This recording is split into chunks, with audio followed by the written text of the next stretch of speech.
Welcome back.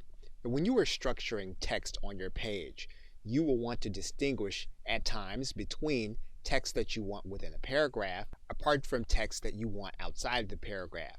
And you can do that with specific tags in HTML.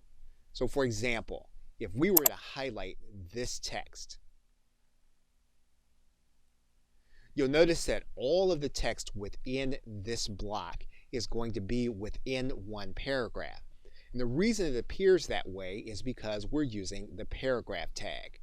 And if we highlight this tag, you'll notice that there is a bracket, then the letter P, then a close bracket, and then the closing tag, which is similar with the backslash. Now, every time you use the closing paragraph tag, you're going to notice that a space is inserted automatically right after that tag. So for example, we'll see that there's going to be a space inserted before this word introducing, and that's because we have this closing paragraph tag. So let's say that what we wanted to do is we wanted to put all of this text within one paragraph. So what do you notice here? Well, you'll notice that there is a paragraph that ends after the word male, and that there's one that begins with the word your, and you'll notice that there is a space in there. So what we could do is we could take out the closing paragraph tag here and the opening paragraph tag here so that we will just have a opening and closing paragraph tag. So we're going to take one out. Then we're going to take out the opening tag.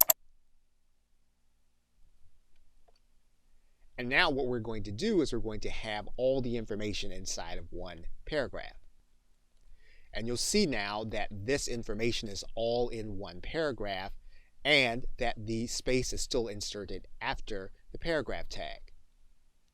Now another way that we can control spacing within our text is to use the BR command or the break command. And you'll notice that break command in this case.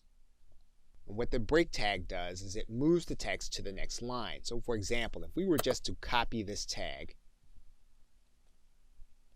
and we were to place it after word videos, we would then expect the text to move to the next line. So we're going to just place that break tag in this case, and then we're going to click inside of our WYSIWYG editor, and you'll notice then that the text then moves to the next line. Now if we didn't like the spacing again, all we would need to do is to place another break tag within this area, and we would notice then that the text would then move again. However, the spacing doesn't quite end up evenly the way all of the other spacing does. So the best way to do this would be to use the paragraph tag. So what we would do is we'd take out these breaks and reinsert paragraph tags instead so that we can even up our spacing. Okay, so with that, thanks, and I will see you in another video.